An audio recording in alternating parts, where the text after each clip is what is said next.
გამარჯობა მეგობრებო. დღევანდელი თემა არის ავადმყოფობის მეორადი მოგება, ანუ გვერდითი უპირატესობა. და რა არის ეს? როცა ადამიანს ავადმყოფობის დამტანჯველი და ნეგატიური მხარის გარდა აქვს ამ ავადმყოფობიდან გამომდინარე მეორე დადებითი მხარე, რაც გამოიხატება იმაში, რომ ოჯახი და გარშემო სამყარო არის მზრუნველი, მოსიყვარულე, უფრო მზრუნველი და ან კიდევ ამ ადამიანს რაღაც გარკვეული წნეხისაგან ათავისუფლებს. თუ ეს უპირატესობა გააზრებული აქვს ადამიანს, შესაძლებელი არის, რომ ის ამ თავის დაავადებას გარკვეულწილად დადებითად ჩათვლით მიუხედავად მისი დამტანჯველი მხარისა. ხშირ შემთხვევაში კი არის გაუაზრებელი მექანიზმები, ასე ქვეცნობიერი მექანიზმები, რომლებიც ყალიბდება ადრეულ ბავშვობაში და გეტყვით მაგალითად ადრეულ ბავშვობაში თუ ბავშვი დააფიქსირებს, რომ დედასთან მამას უფრო მეტად უყვარს, უფრო მეტად მზრუნველობს მასზე, უფრო მეტ თავისუფლებას აძლევს, ყველა სურვილს უსურვებს, ანებივრებს, როცა ის ავად არის. აი ამ შემთხვევაში მოხდება რწმუნებულობის ჩამოყალიბება, რომ დაავადება მეტი სიყვარულია, რომ დაავადება მეტი თავისუფლებაა, რომ დაავადება ავადმყოფნა სურვილების ასრულება. აი ჩვენ საუბარი ქონდა რწმუნებულობებზე, მაგალითად ფული ხელის ჭუჭყია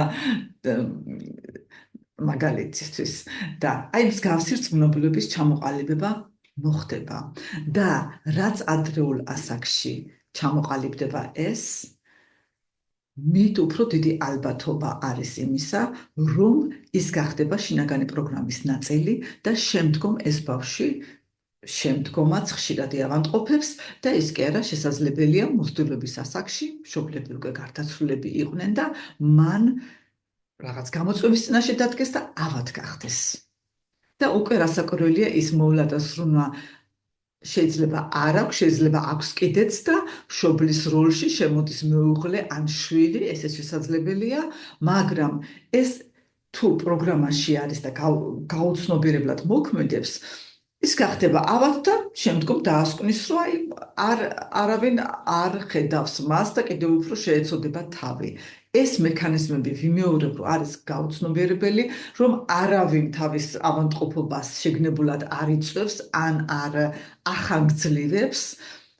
ეს მექანიზმები მოქმედებენ ჩვენი ქვეცნობიერებიდან გამომდინარე და ერთადერთი რაც შეგვიძლია გავაკეთოთ, რომ მათ დავაკვირდეთ და თქვა თუ ეჭვი გაგვიჩნდა, ასე იგი ფსიქოთერაპევტთან მუშაობაში ეს მექანიზმები გავანეიტრალოთ. პატარაობაში ბავშვი ისეა კოდირებული, რომ ის დამოკიდებულია მშობლების სიყვარულზე. რადგან ის გრძნობს თავისი გენეტიკური კოდიდან გამომდინარე, რომ მშობლების სიყვარული და მსრუნველობა არის მისი გადარჩენის პირობა. და აქედან გამომდინარე, თუ მშობლები მაგალითად, აღზრდის მოტივიდან გამომდინარე, ან დაკავებულები არიან, ან სხვა ბავშვები გაჩნდნენ უკვე ოჯახში, მას ნაკლებ ყურადღებას უთმობს, ვიდრე ბავშვს ეს მოუნდება, შესაძლებელია, რომ ბავშვს გაუჩნდეს შიში. შიში იმის, რომ მას ნაკლები სითბო და სიყვარული და მზრუნველობა აქვს. და ეს შიში არის ასევე შიშის სიკვდილის წინაშე, რადგან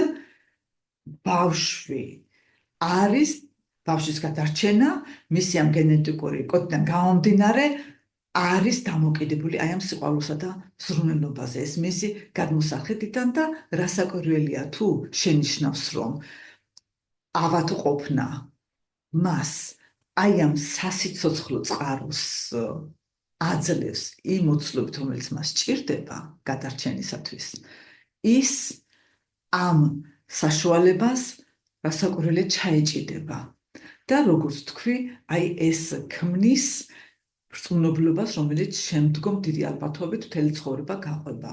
თუმცა მაქვს ხო მაგალითებიც, ერთმა ქალბატონმა მითხრა, რომ მეო ძალიან ავადმყოფობდიო, სულ ავად ვიყავიო და დედაჩემს ძალიან ვაწვალებდიო და მას შემდეგო რაცო დედა გარდაიცვალაო, მერეო ავად აღარ გამხდარბარო და დედა გარდაეცვალა მას ადრეულ ასაკში, 13-14 წლის ასაკში. ეხლა ჩვენი ამოცანა, ჩვენი დავალება რა არის, რომ გადავხედოთ ჩვენს ბიოგრაფიას, გადავხედოთ ჩვენს ოჯახებს, ასევე სხვებსაც და ღირს დაგვირება, რადგან ბევრი ადამიანი საქვს ეს არახელსაყრელი რწმუნობილობა. რადგანაც ეს არახელსაყრელი რწმუნობილობა თავის დროზე იყო მისთვის შეცოდების მიღების, რაც თავისთავად ეს არ არის თვითონ დადებითი, მაგრამ თუ ამას მოჰყვება მსურველობა და სიყვარული, უკვე დაკავშირებულია დადებითთან ამ ადამიანის, ამ ბავშვის ცნობიერებაში. და აი ამ მექანიზმების გაშიფრა და მათი გაცნობიერება და ყველაზე იდეალურია გაცნობიერების შემდეგ მათზე მუშაობა არის ბევრი ადამიანისათვის ჯანმრთელობის, გაუმჯობესების, რიგი დაავადებების გაშვების, რიგი პრობლემების, ჯანმრთელობის პრობლემების მოხსნის ხშირად ერთადერთი წყარო და საიმედო წყარო, ვიდრე ტაბლეტები და ექიმებთან სიარული, თუმცა ეს ორივეც საჭირო არის. მე წინააღმდეგი არ ვარ, უბრალოდ როცა მიზეზი, რის გამოც დაავადება არსებობს, რის გამოც ჩვენ შინაგანად რომელიმე დაავადებას, როგორც რაღაც საჭიროებას ვეჭიდებით, ეს თუ მოიხსნება, თავისთავად ექიმთან სიარული და ტაბლეტებიც უკეთ იმოქმედებენ. ისე რომ გისურვებთ კარგ ჯანმრთელობას და გისურვებთ გაცნობიერებულ ცხოვრებას. გისურვებთ, რომ აი გავჩერდეთ, გალობიდან გამოვიდეთ და ჩვენ თავს კითხვები დაუსვათ, რატომ ხვდები მაგალითად ხშირად ავად, ან რატომ ხვდები ავად, როცა რაღაცა გამოწვევის წინაშე ვდგევარ, ან სხვებს დავაკვირდეთ. დიდი მადლობა მოსმენისათვის, კარგად მცადებოდეთ.